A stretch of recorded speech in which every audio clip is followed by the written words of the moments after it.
If you told me a year ago that the biggest fight of my adult life would start with a mailbox, I'd have laughed straight in your face. I mean, who gets dragged into a war over a metal box sitting at the edge of a driveway? But life has this habit of taking the smallest, dumbest things and blowing them up until they swallow your whole world. And that's exactly what happened to me. It all started on a quiet Tuesday morning, the kind where the world feels soft and harmless. I stepped outside, coffee in hand, expecting nothing more dramatic than a grocery flyer or a bill I didn't want to open. Instead, I found my mailbox leaning, just slightly, like it had gotten dizzy overnight. I shrugged, nudged it straight, and went on with my day. No big deal. But then it happened again, and again, each time a little worse, like someone was slowly twisting the knife just to see how long it would take before I finally bled frustration. At first, I blamed the wind, or maybe teenagers with too much energy and too little supervision. But then I noticed the pattern. The tilt always appeared on nights when I got home late or left early, and always on the side that faced the house across the street. The house that belonged to Linda Mathers. Now, if you've ever lived in a neighborhood run by a power-hungry HOA, you already know exactly who Linda is. The rules weren't written by the HOA committee. No, they were written by Linda's mood swings. She'd find families for mismatched holiday lights, lectured a veteran about the unpatriotic angle of his flag, and once threatened to take legal action because someone planted tulips too enthusiastically. I had always flown under her radar, mostly because I kept to myself. But something changed, something I didn't see coming. And suddenly, my mailbox was public enemy number one. I told myself not to overreact, not to make it personal. But the truth is, being ignored or dismissed is something I've carried my whole life. Growing up, I was the quiet kid, the easy target, the one teachers forgot to call on. And when I bought my first house, I promised myself I'd never let anyone walk all over me again. So when the mailbox tilt became a nightly tradition, a slow-burning fuse, I felt that old familiar sting creeping back, that feeling of being small, powerless, laughed at behind curtains. And that's when I installed the camera. I didn't tell anyone. I didn't even mount it in plain sight. Just a tiny lens tucked under the porch rail, invisible unless you got on your knees and squinted. I set it up, went to bed, not expecting much. But when I woke up and checked the footage, I swear I nearly spit out my orange juice. There she was, Linda, wearing bright pink pajamas covered in cartoon flamingos, holding a flashlight in her mouth, like she was defusing a bomb. She approached my mailbox, glanced around like she was auditioning for a low-budget spy movie, and then, with more passion than I'd ever seen her put into anything else, she kicked my mailbox. Hard. I watched it tilt, wobble, and then settle at the exact angle I'd found it that morning. I sat there staring at the video for a solid minute, torn between outrage and the kind of laughter that makes your stomach hurt. Of all the things to wage war over a mailbox? Really? I should have confronted her. Should have printed the footage and taped it to her front door. Should have called the HOA, the police, her pastor, anyone. But I didn't. Because something inside me wanted to see how far she'd go. Some quiet, bruised part of me wanted to understand why people like her always punched down, always chose someone like me to push around. And so I fixed the mailbox, straightened it, went about my day. And that night, Linda came back. This time she didn't kick it. She gave it a gentle push with one finger, like she was pretending to be innocent while committing the pettiest crime known to humanity. It was almost impressive. But that was the moment I decided I wasn't going to be the quiet kid anymore. I wasn't going to keep taking hits just because someone louder wanted control. No more tilting. No more humiliation. If Linda wanted a war, I was going to give her one. A smart one. A beautiful one. A war she would lose in spectacular fashion. So I got to work. I spent the next few days researching reinforced mailboxes, steel cores, tamper-proof hinges, concrete mounts. Then one night, while doom-scrolling on the couch, I stumbled onto something so absurd I laughed out loud. A low-voltage deterrent system. For wildlife. And technically also for very stupid humans. Harmless, but startling. Legal in my county.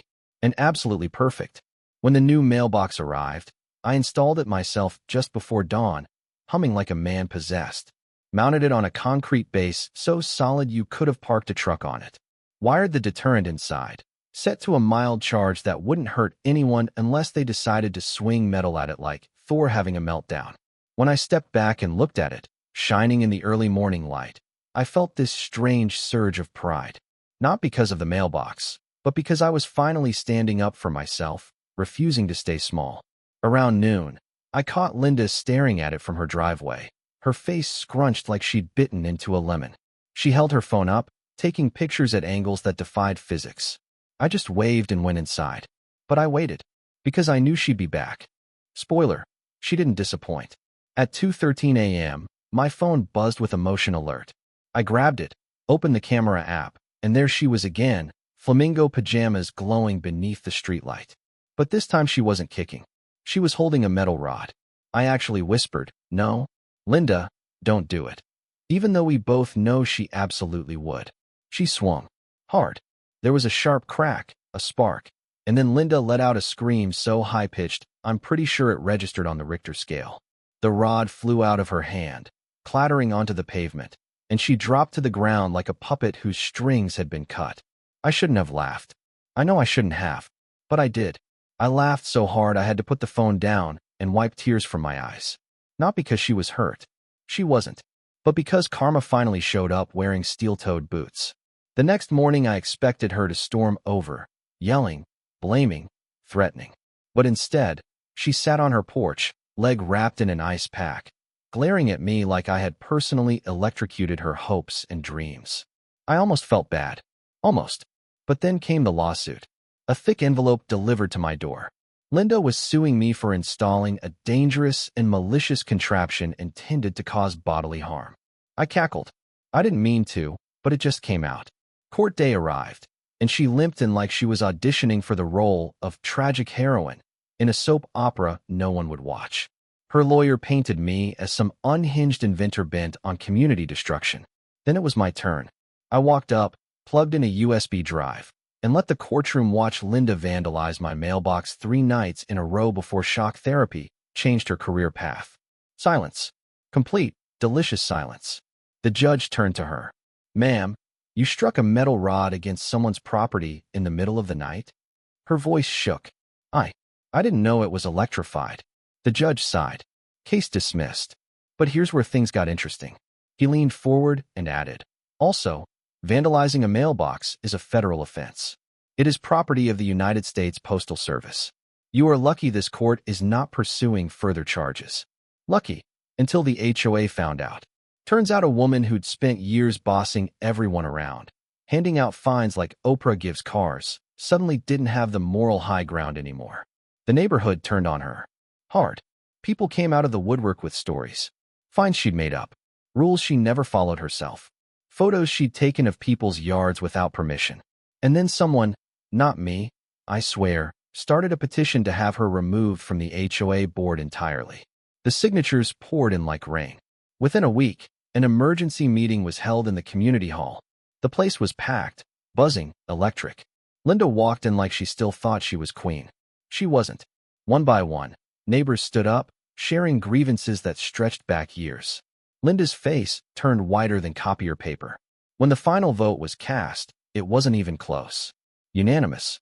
She was out. She had 30 days to sell her house. 30 days to pack up her rules, her clipboards, her laminated lists, and leave. And when the moving truck eventually pulled into her driveway, I stood at my window sipping coffee, feeling, not triumphant, not vengeful, just relieved. Like a weight had finally been lifted.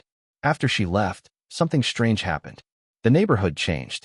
People talked more, laughed more, helped each other with fences and groceries. We held our first block party in years. It was like the whole street exhaled. And my mailbox? Still standing, still shining, still untouched. But what stays with me most isn't the shock, or the lawsuit, or even the victory. It's the moment I realized I didn't have to stay small. Didn't have to let someone push me around just because they were louder.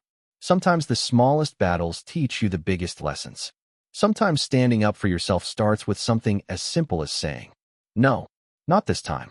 And sometimes, people fall on their own sword. Or in this case, swing their own metal rod. So let me ask you this. Where's the line between defending yourself and going too far?